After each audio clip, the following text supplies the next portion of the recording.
Hello! Welcome to another edition of Devlin's Pirate Radio Show. I'm Devlin, and thank you for making me a part of your day and clicking on this link to listen to me or downloading it, whatever you did. Not sure how you listen to it. I know we have some people that download me and take me places, or some people just watch me on YouTube. Whatever you do, thank you. It means the world to me, however you do it. I hope your summer is going well. And I know the heat we've had some really hot days and, of course, a couple of cool days. But I hope your summer's going well, whatever it is, because, I hate when people, it's raining all the time and you just have people just so sad and depressed. But, when the sun's out, everybody's so happy and stuff like that. And that's what I like. Anyhow, got a couple of topics I want to talk to you today. We're going to start things off with something I'm really proud of, and I can't believe I've actually got this going because it just seems like it was in my thoughts just a couple of months ago, but I am talking about my new page, Mondo Nostalgia. It's a YouTube channel and also a Facebook page, and if you haven't clicked on it, by all means check it out and subscribe or click on the like on the Facebook if you haven't done so already. And if you have, thank you. Mondo Nostalgia is something I have probably had in my heart for years, but I just sometimes don't know how to get it out there. As anybody who is a regular listener or knows just me in general, I'm a huge pop culture fan. I'm a movie fan, television show fan, music. I love all of that stuff. And I know we're always constantly talking about how we shouldn't get stuck in the past, we should move forward. But I'm a strong believer of being able to move forward, but still keeping your past with you. I'm very happy to say that when I look at my friends on Facebook, I've picked them up from all walks of my life, whether it was high school to my first job or just people I've met along the way through the staircase, even through, the shows I've been doing lately. I love that. And I think I grow as a person because I meet these people. And so I'm a big believer of that you don't have to forget about your past. Sure, we all have parts of our past that we want to forget about and just walk away from. And that's good, as long as we learn from those mistakes. But you know what? There's so much in our past that we take for granted or just forget about. And I don't like doing that. So Mondo Nostalgia came from my love of nostalgia. And the fact of the matter is that I just feel that, I don't know, the world's gone a little bit crazy in the last little while. I guess it's always been crazy, but with the Orlando shootings and all this talk of gun control and, trans and gay issues and women's rights and all stuff that definitely needs to be looked at. But I think it gets a little crazy sometimes. And I think one of the first things we do is we look for nostalgia to get us back there. Before I continue to talk about this page that I'm really proud of, I want to apologize if I've offended any Italians out there. A good friend of mine, Richard, contacted me, and I appreciate that he did, and told me that I've been pronouncing Mondo wrong. It's actually more like Mondo. Mondo. It's got a mo, not a ma. And I appreciate him telling me this, and I'm probably even butchering it when I say Mondo. Mondo. So that does sound kind of cool. But I've decided I'm going to keep saying it Mondo Nostalgia, just like we don't say Monday. We say Monday. It's because I've used the term Mondo Nostalgia in many parts of my life, and it's just weird saying it another way. So I apologize to any Italians if I'm bastardizing the word. And please don't harass me about it. It's just a choice I have made. But I do appreciate being told about it.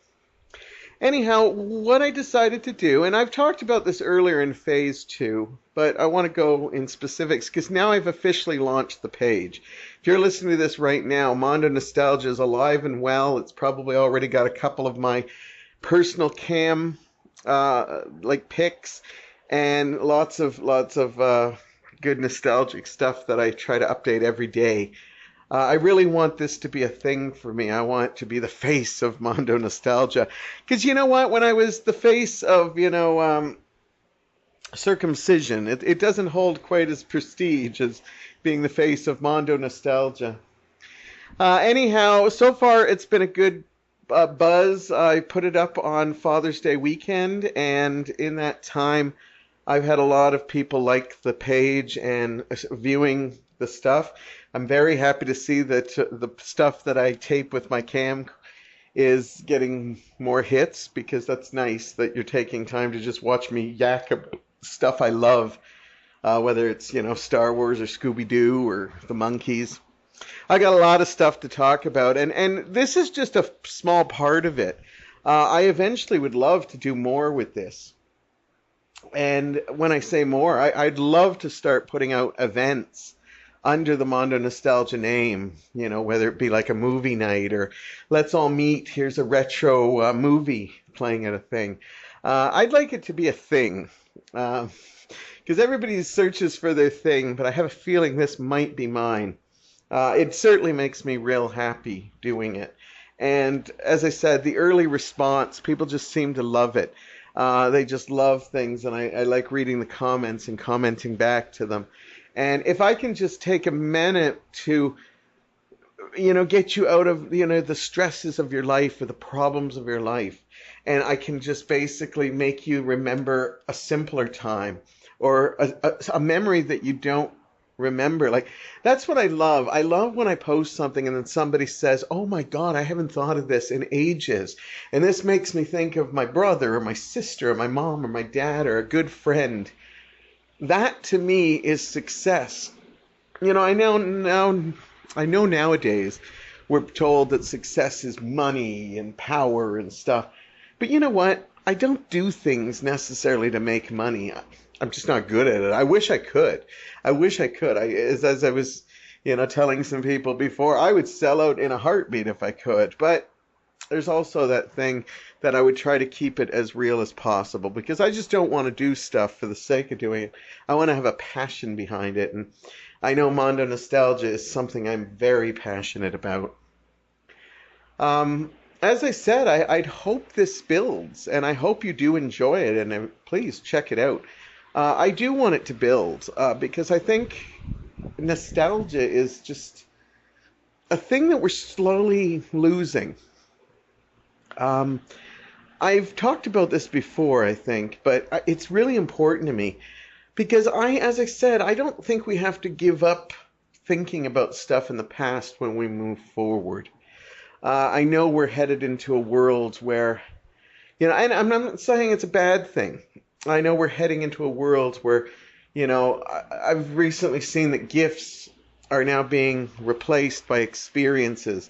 So instead of giving someone a gift card, they're taking these people out to dinner, and I think that's wonderful. But I noticed we live in an uncluttered society where we get rid of things, and then, years down the way, it's like, oh, I wish I didn't get rid of those baseball cards or, those toys I had, and then we go out rushing and pay twice, three times the thing just so we can relive that part of our youth. I think we can keep hold of things like that. I think it's important. I think it's who we are, and I don't think you can't. Now, you don't have to hold on to everything. Just keep some things that are really special. I like giving as gifts little ornaments or toys or something that basically somebody can put somewhere that doesn't take up much room, and then whenever they look at it, they can think of me or think of an experience that we had and make them smile. To me, I think that's a wonderful thing. I know some people do it through photographs, and that's awesome. But I also worry, because a lot of times nowadays when people take photographs, it's not like the old days when we take photographs, get them developed and then put them in a photo album or put them in frames. A lot of times now we just take, pictures on our phone or our digital cameras. We leave them in cards or leave them on the computer, and then something happens to the computer and that's like all wiped out. I actually like the old days of where you had a limited amount of pictures, because sometimes the pictures wouldn't turn out. But sometimes you look at those old pictures and there's things that make you smile that shouldn't. Like just, something off about the picture. Or maybe the reason why the picture is blurry or moved or something. Now we just can take 200 pictures and find our best, which I like when I'm doing a photo shoot for like doing a cover page for my Devlin's Pirate Radio show. But I do like the nostalgia of going through old people's photos albums and seeing, things that, oh, this is off a bit, or there's a bubble, or the color is only on half the picture. Yeah, nostalgic to me is, I think it's a great release.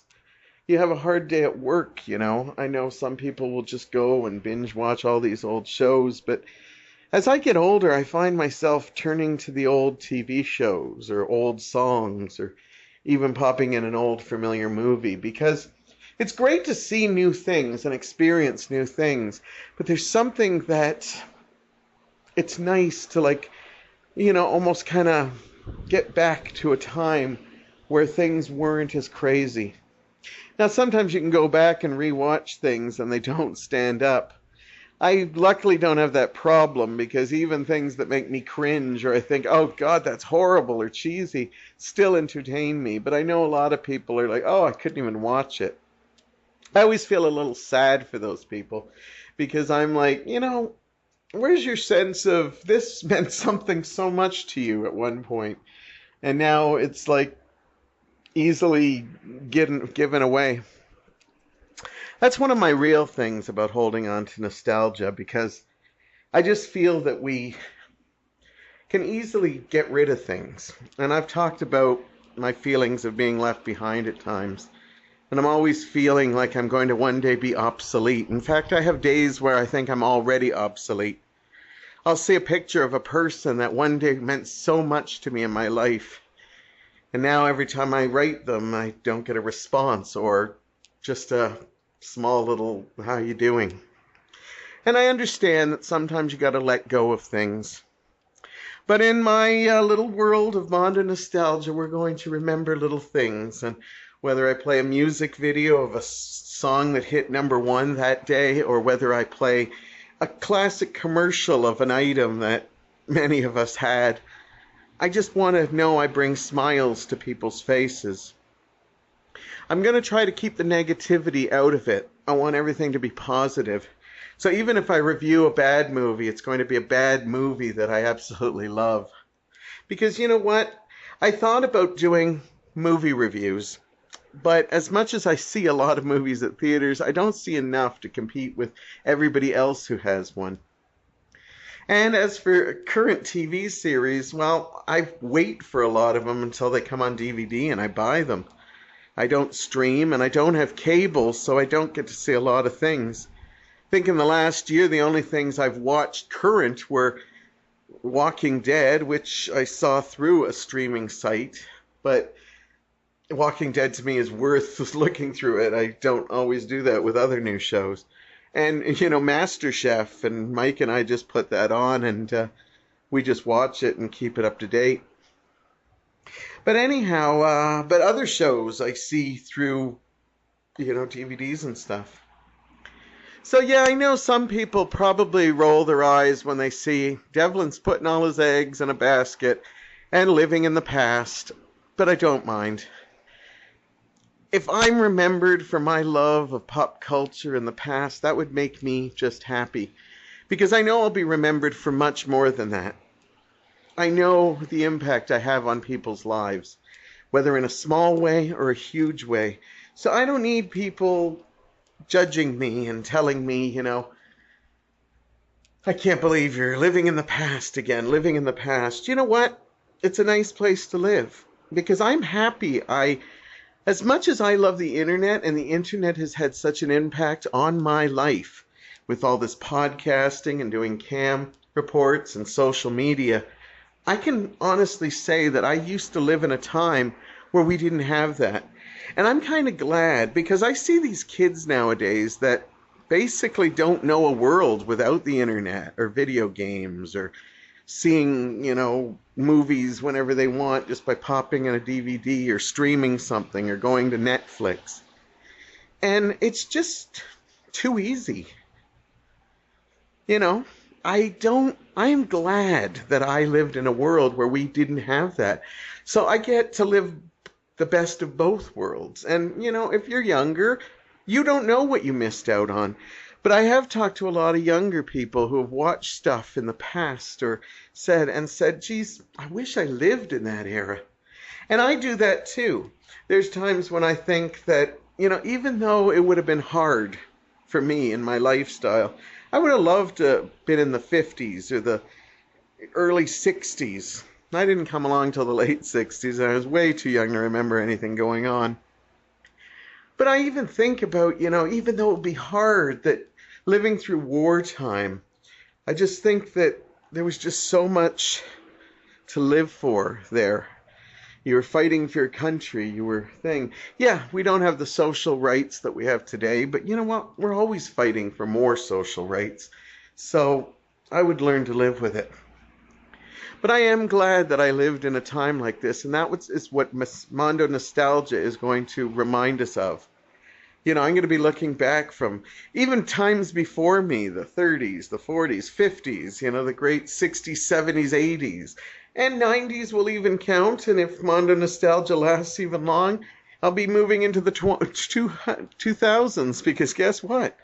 That's nostalgic now too, or will be very soon. I used to always go to karaoke, and you'd hear a lot of 80s songs playing. Now you still do. But I noticed that you can tell when there's an age shift, because now 90s is the big thing to be nostalgic of. Now you see a ton of people who are endeared by songs from the 90s, and I remind myself, oh shit, yeah, this is old now. And one day we'll be saying that about all the 2000 stuff too. There'll always be a need for nostalgia, but as I see it slowly disappearing on YouTube and the internet and stuff, but most importantly, in people's hearts, when I start seeing it disappearing, I'm going to try to keep it alive. Because to me, it's such a wonderful thing. Even one day, the show you're listening to right now is going to have a date. Some of those early shows I did are already over a year old. They're not really nostalgic, but they are. So anyhow, if you're interested in keeping nostalgia alive, please go to Mondo Nostalgia's page. Check it out. If you're a fan of this show, and when I talk about movies or TV, pretty much is that, except you get to see my handsome face while I'm doing it. And there's lots of other things there for you too. And who knows, the future may bring even more. Okay, I've patted myself on the back enough. Let's move on. I got some summer movie reviews. The first half of the summer of 2016, I got some interesting movies and quickie reviews to help you decide what you want to see.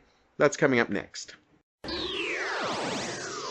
And we are back, and it's time now for my summer movie reviews, part 1. Now, if you recall last year, I did my summer movie previews, and then what I did was I condensed all my summer movie reviews into a 2-month time period. And people seem to like that, so I'm going to do that again. So this is part 1 because we're at the end of June. So these are the movies I saw during the month of May and June. And so some of these movies you can still find in theaters, and some you might actually have to look for. Some might even be coming out on Blu-ray in the next couple of weeks, or DVD. And some are indie films. I started going to see more indie films again. And so some of these you may have to really look for. But I'll let you know if I think the hunt is worth it or not. So anyhow, let's get started with our look at the summer movie season so far. We're going to kick things off with the biggest movie of the year so far, Captain America: Civil War. Once again, the Marvel movie universe basically proves they have got a solid machine right now. In fact, right now I think they're more solid than, like other ones like Pixar and stuff. who Pixar used to be slamming them out, but I think they've had some stumbles. Marvel still hasn't. Civil War is a wonderful film. I was leery about it when I went in because I thought, good guys fighting good guys. This is not, I just didn't see how it was going to come about, especially since a sweet character like Captain America was starting the revolution on this. But you know what? They do a great job setting it up, and I had no problems with it. I am Team Captain, but I actually understood Tony Stark's side of it too. There's some really emotionally charged things and some really awesome action sequences here. They've put together a wonderful film. I think it's definitely one of the best in the series. And, I can't speak enough about it. All the performances were top rate. Chris Evans as Captain America and Robert Downey Jr. always bring it, and they really play to the top of their game in this. Of course, the introduction of Spider-Man is what everybody was talking about. I liked him. Tom Holland is really good. I can't wait to see a full movie because they just give us a splice. Was a little bit jarred by how young he was, but I think he did a really solid job, and, I can't wait till next summer to see the new Spider-Man. As for the fans that were all like, they finally got it right. They finally got it right. Well, I'm not even going to listen to you fans anymore because I heard that when the Tobey Maguire movies came, the first movie with Andrew Garfield, I heard you say, oh, now finally we're getting the Peter Parker. And now when I hear you walking out of the theater saying it again, just to me, at this point, it's a joke, okay? I don't think you guys even know what you want because it's good. But I love the movie, and I think you should check it out. We'll have our first indie film. Sleeping Giant is a Canadian movie. It's a coming-of-age movie about three boys who are all, I want to say, in Nova Scotia. Could be wrong. It could be New Brunswick. It could be... Anyhow, I could even be on the wrong side of the country.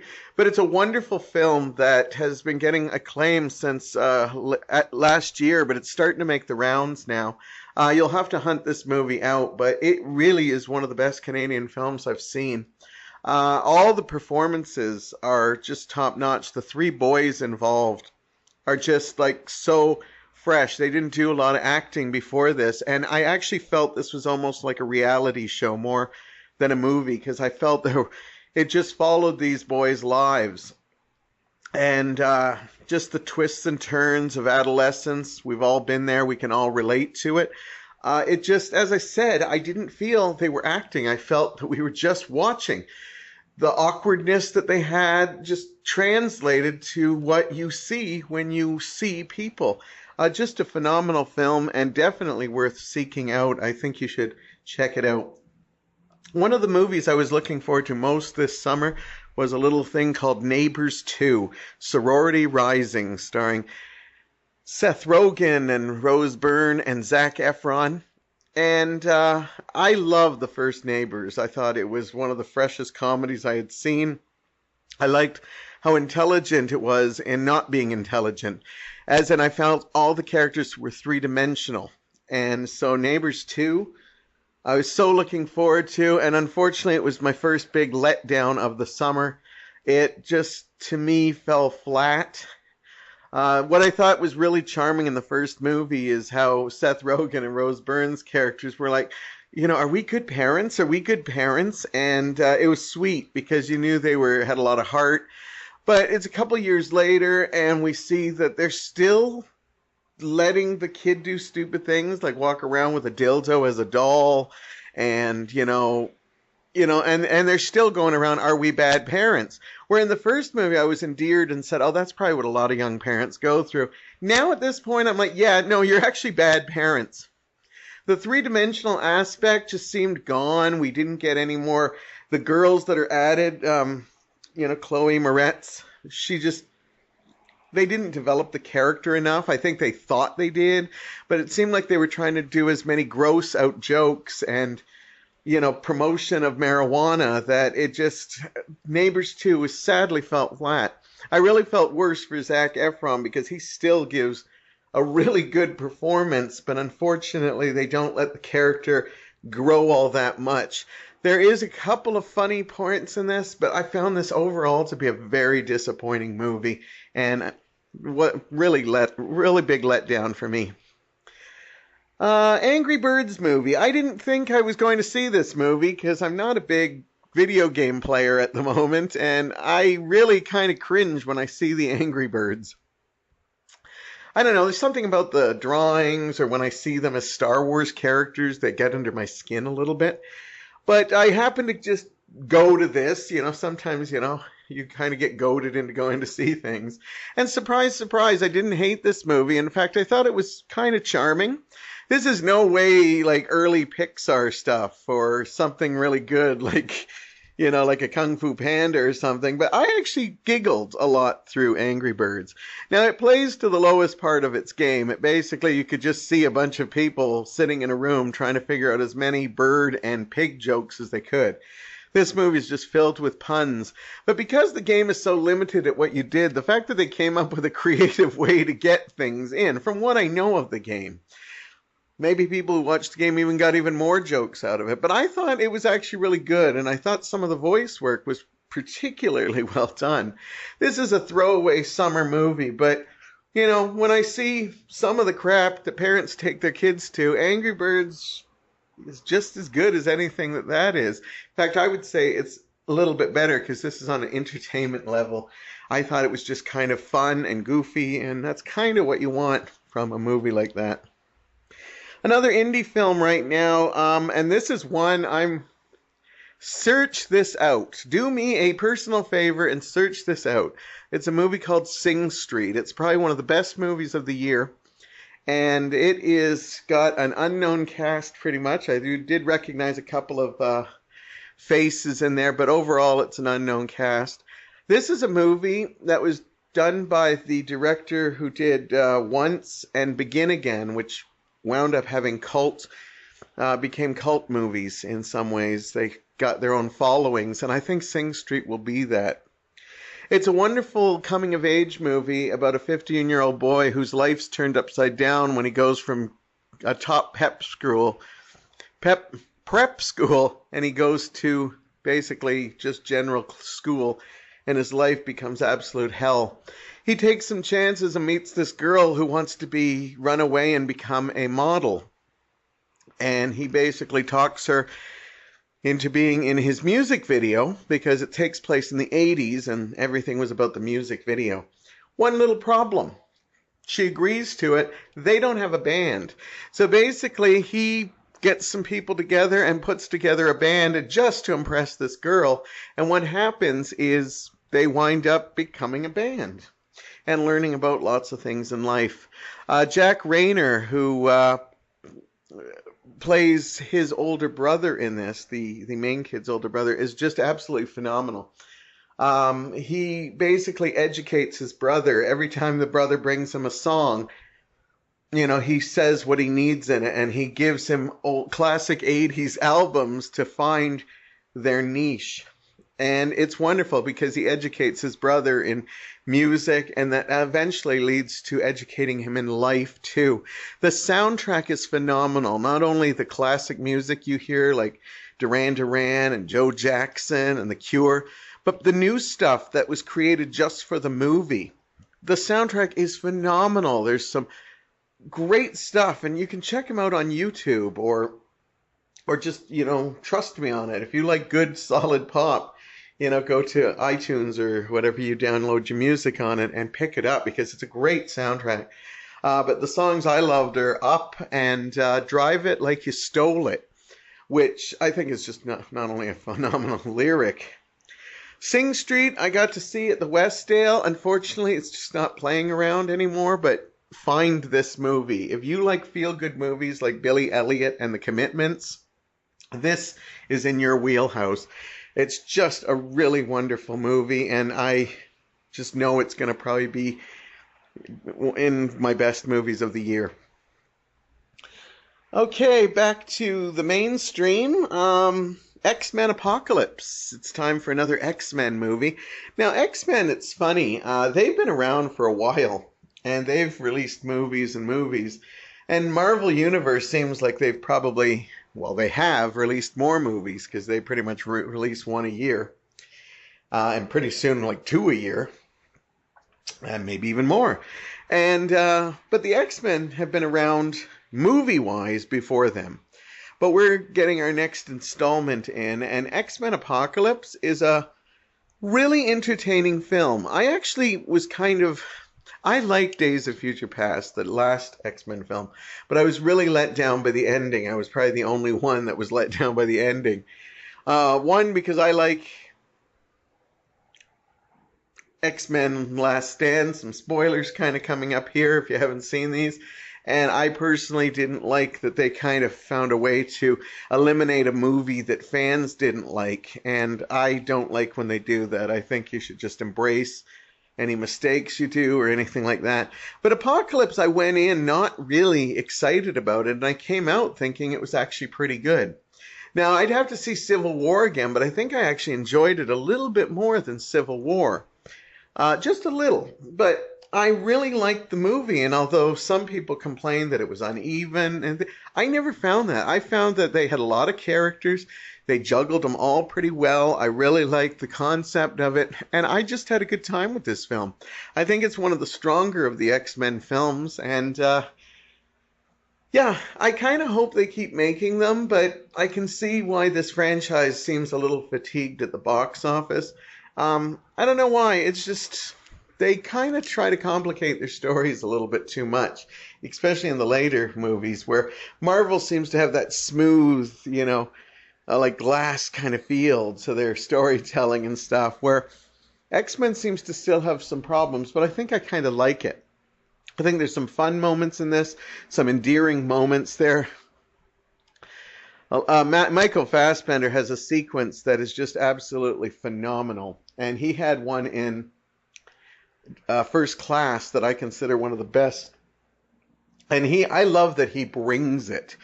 Some people can mail in any comic, but he does such a great thing. And his chemistry with James McAvoy is like the ultimate love story in this. A lot of the new characters that were added to play, like Ty Sheridan as Cyclops, and just wonderful additions to the movie. And I think it's a really good franchise still. Popstar. I got to see this in one of those theaters that play it after, but Popstar didn't get released in a lot of theaters. Never Stopping or something is the words underneath it, and it's an Andy Samberg Lonely Island feature, which basically has the crew following the life of Connor for Real, who is basically a hip-hop artist who's the biggest thing since sliced bread, and then we see him totally start feeling that he might be on his way to be a one-hit wonder. I laughed so hard through this movie. In fact, this is the kind of laughter I was hoping to get from Neighbors 2. I got it here. And I know Andy Samberg from a lot of little things, but I've never been one, like, follow him. And then I just loved him in this movie. And I always loved the Lonely Island stuff, but this mockumentary is just so funny. And yes, some of it is absolutely stupid and juvenile, but other parts of it is just very, very interesting how they put it together. I know there's a lot of people who would cringe seeing this movie, but I actually found it to be probably one of the funniest things I've seen in theaters in a long time. And I just laughed out loud. And, it's great when you come out of a movie where you've just laughed so hard. Definitely recommend this one. Probably going to be out on DVD soon, so look for it.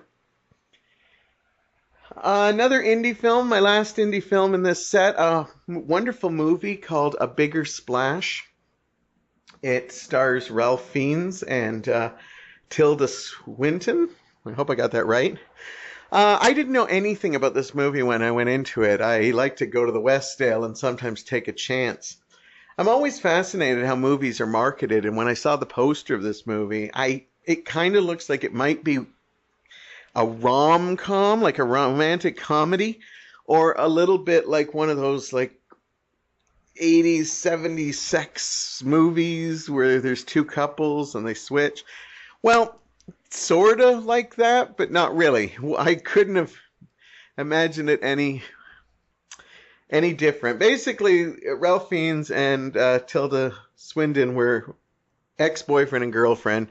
She was a successful, like majorly successful rock star, and now she's recovering from a throat surgery, kind of like what Adele went through and stuff like that.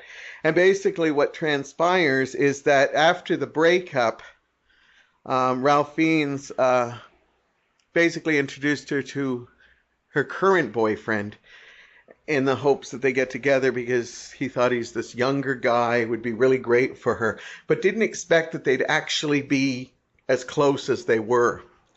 So anyhow, she's recuperating, trying to get her career, to the point, but she's at the point where she's not even sure she wants a career again. And Ralph Fiennes comes in and just comes in as like this whirlwind and tries to bring her back into her old ways and stuff. And he brings his daughter along and just craziness galore. And it's, kind of a fun, lighthearted. What I liked about it again is that I felt like I was just on vacation with these people. There was some comedy, a little bit of drama. You could tell there was some tension. Then as the movie's going, about halfway through, you think, this is going to get dark. And you realize that you're in the middle of a pot boiler, I like to call them, because it's like a pot simmering. And as it goes, you start seeing the tensions come out a little bit more.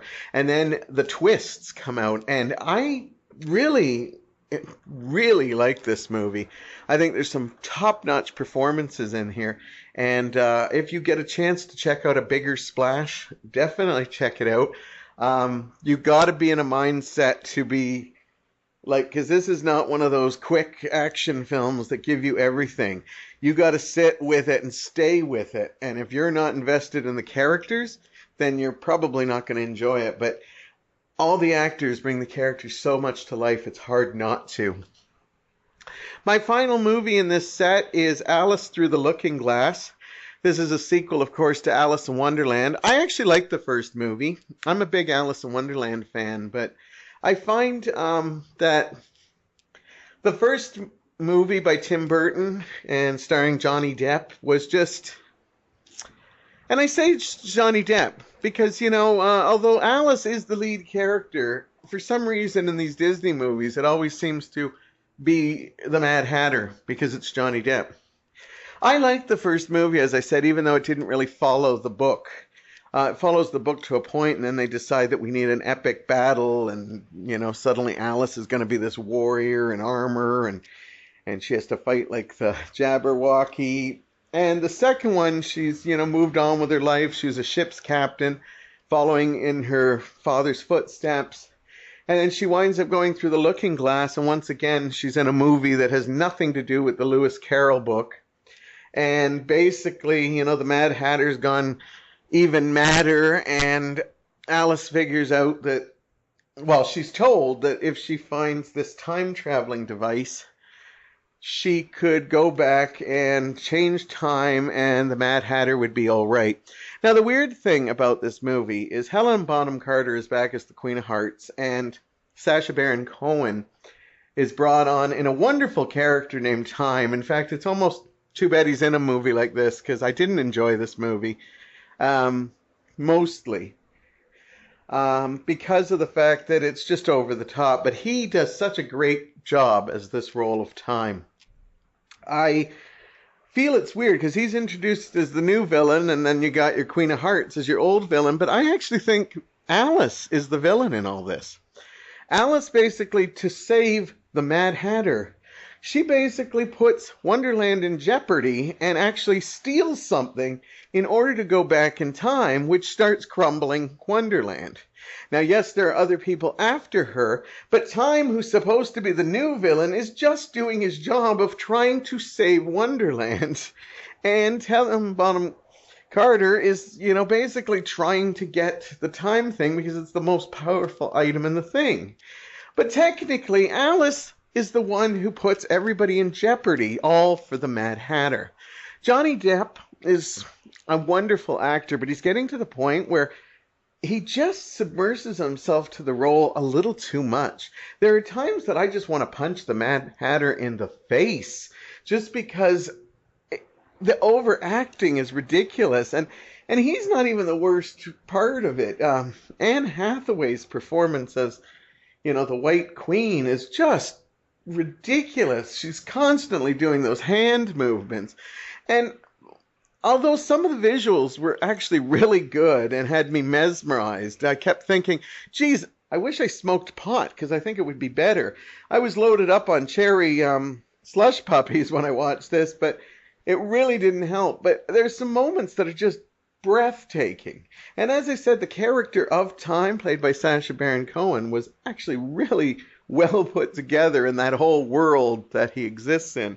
But the problem I had with this movie is that it takes so many talented actors and it makes them just act absolutely ridiculous. I never fear that anybody's ever in jeopardy because it's Wonderland. Anything can happen. And it usually does. This movie was weird to me because I didn't hate watching it, but I hated the movie. But it's not anything that's horrible or bad. It looks like other people kind of turned their back on it, so maybe we won't be seeing Alice 3.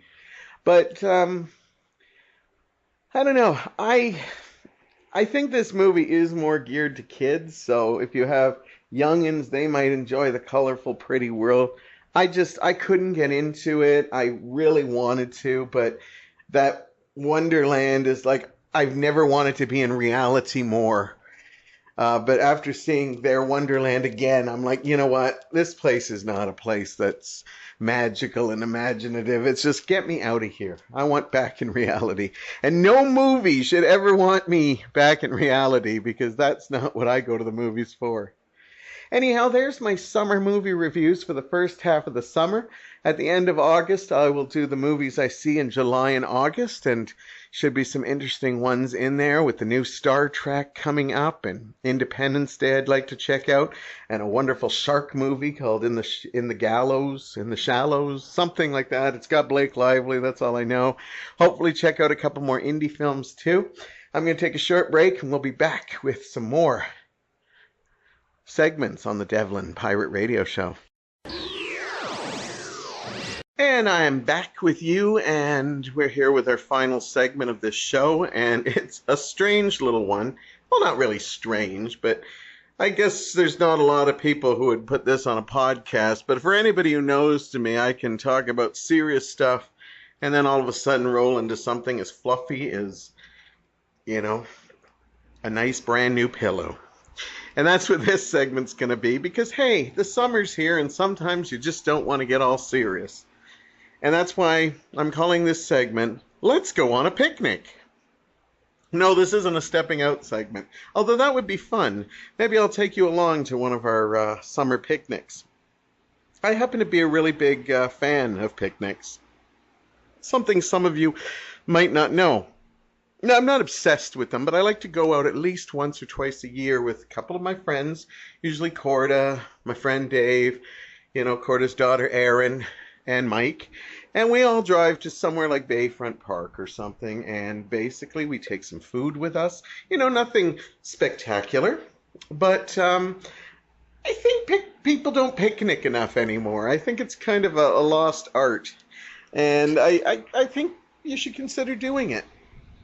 And you can do like a really, easy picnic, which is just go through a drive-through, pick up some junk food. But you know what? If you want to, be more in control of your health or whatever you're eating, then I suggest that you actually just pack up a lunch. Now, for me, I like to just do something a little simple. Sandwiches, maybe some pudding, some chips, some vegetables, some fruit.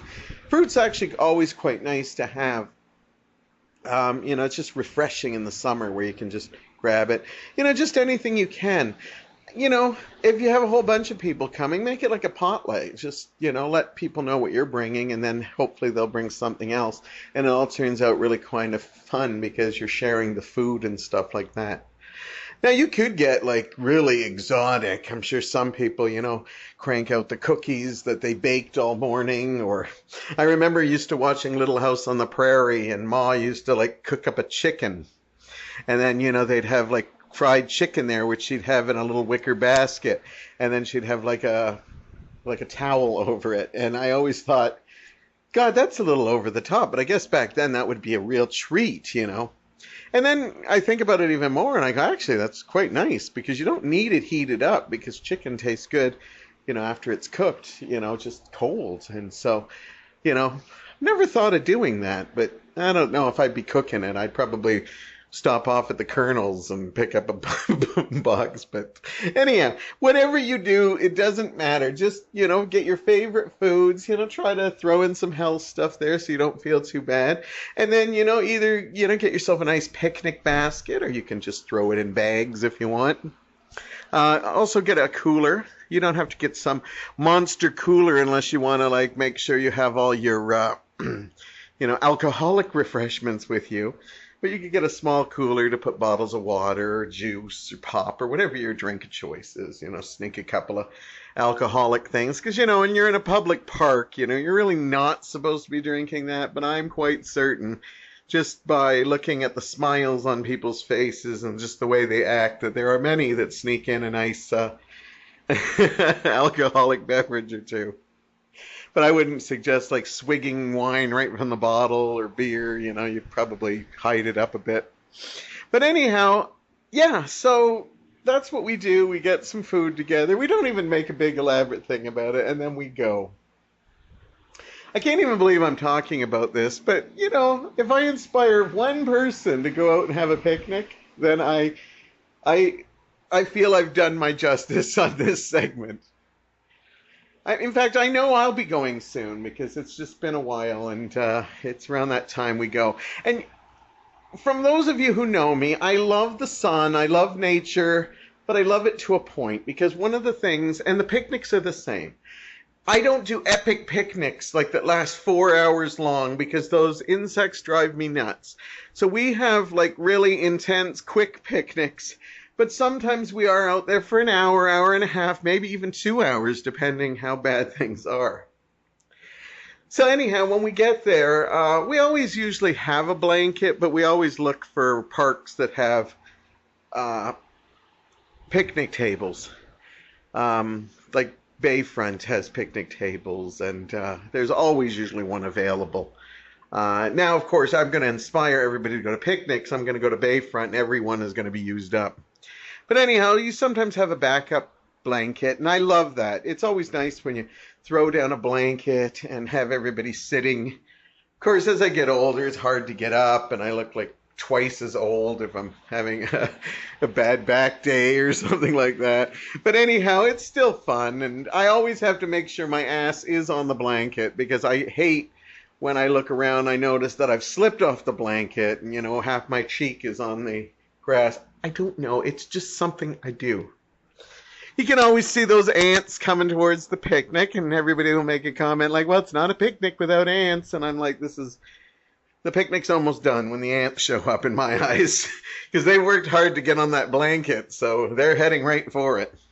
I wish it was more like the Looney Tune cartoons or stuff, like when you'd see all the ants walk with a big piece of watermelon away, and you'd like literally see the watermelon going away. I wish it was more like that. I probably would enjoy it more, even though it's insects. I would laugh to see them picking up a big piece of watermelon or something. Yeah, take the health. Don't touch my chips. Oh my God. Anyhow, so, you know, again, this is me, always have music. And, you know, I keep it quite loud for us to hear, but not for the rest of the park. Though I do like when I have my music up fairly loud and, you know, people walk by and you see they smile because they like the song that's on. 9 times out of 10, though, with me, I'll have all this kick-ass music, and then one really, you know, goofy song will come on, and that's when everybody will show up, you know. I'm listening to, suddenly the Macarena comes on, or, you know, or something like that, or Barbie Girl or something. But to be honest with you, Barbie Girl, I just crank up me even more. And then we'd be sitting there having our picnic and talking and enjoying the things. Now, we used to feed, yeah, we're guilty of it, feed the geese at at Bayfront Park, but we don't do it anymore because we know they frown upon it, and there's nothing worse than, trying to enjoy your thing and all you see is this slicker than hell goose shit all over the place. So definitely avoid things like that. So we don't feed them anymore, but we used to, when Heather's daughter was young, we used to like taking like the pieces of breads, that we haven't used and throw it in, and watch them all, attack us. But we don't do that anymore because we've heard it's bad. It's not good for the geese. It looks horrible at the park. Geese gonna shit. What can I say? They're gonna shit either way, whether we feed them or not. But we've tried not to do that anymore because we don't want to be bad people. And so it's great. We have done beaches, picnics, but they're not as good because a lot of the beaches around here, they're nice to walk in, but you want to kind of keep your shoes on, especially like Lake Ontario, because usually there's like dead fish on the thing or garbage and stuff. It's just not an ideal place. So I usually keep my picnics to parks. Not to mention sand gets everywhere, You can have your bathing suit on, still find a way to get sand up your butt crack. And you haven't even been rolling around in the sand doing any fun things or anything, if you know what I mean. But it just sand's like everywhere in your shoes and that. I love going to the beach. Don't get me wrong. We have a beach right near the house, and we like just taking a walk every once in a while. But picnic, beach, to me, it doesn't work. It doesn't work. So anyhow, I'll have my music playing, as I said, not too loud, but loud enough for, us to enjoy it and people in the immediate area. And I play, fairly normal pop, so it's usually not too offensive. And then hopefully you never get into like a rivalry, like a music off when you have somebody at a closer picnic table and they start playing their music, and then I move my volume up a bit, and then you have theirs, and we usually don't get into that, but it can happen. But please handle it well, and remember there's other people there to enjoy it too. We don't just sit there and eat, although sometimes if the bugs are really bad, I'll sit, eat, talk about how wonderful I think the weather is, and then one bee will show up, and then I'll not want to kill it because of the bee shortage, so I'll be running to the car like, come on, picnic's over. So basically what we do is we just kind of, enjoy it as long as we can. I'm getting better at it because I like being out in the sun and I like enjoying things. Anyhow, we don't just do that. We also play the frisbee. We can play throw the ball around too, except I'm not very good at that. I'm actually pretty good at frisbee. There's not too many sporting things, and I don't know if frisbee's considered sporting, but I'm going to consider it because I'm pretty good at it. And I'm actually not too bad at it. And we, after the picnic, because I feel, even as a child, when you heard people going to a picnic, you'd always see them like all doing stuff either before or after. And basically, so I feel that we need to do some kind of activity, not to mention you're working off, what you just ate. And, so I like to crank the frisbee out and then we'll play. And sometimes I can play for quite a long time.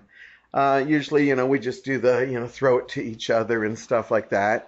And, then you start seeing the people, I'm too tired. And in my group, that happens a lot sooner than you think. Cord is saying right now, he's talking about me.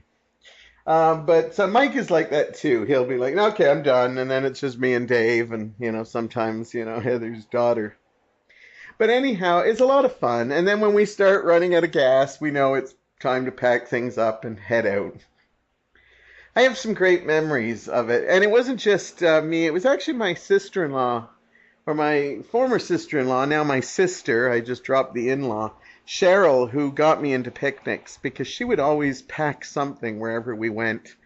And she she got a lot of fuss too, because she was an elaborate picnic person. She would bring everything she could, the hard-boiled eggs that are always so popular and stuff. But there was a time that she'd go to the States and pick up these little portable barbecues, and they were like one use, and that was it. It was basically like a foiled pan with like the grill on it, and you could cook, and then it had the charcoal in it already, and then you just throw it away when you're done.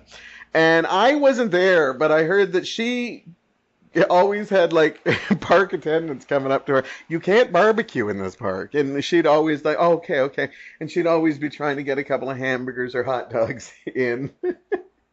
And I love that about her. She took chances, and sometimes it was fine. Nobody bothered us. Other times you could just see smoke brewing. I think my brother basically put an end to it at some point when I think they were at Ontario Place, and she was cooking up a storm, and people came to her, and I think my brother finally said, okay, that's it. We cannot barbecue in parks. They're basically telling us that. We're like going to be on some wanted list soon, and I think that's the story they told. I kind of wished I was there, but another side of me wishes I wouldn't, because I don't handle confrontation like that too well. Anyhow, just some wonderful memories about the picnic. When we're done with the picnic, we clean up.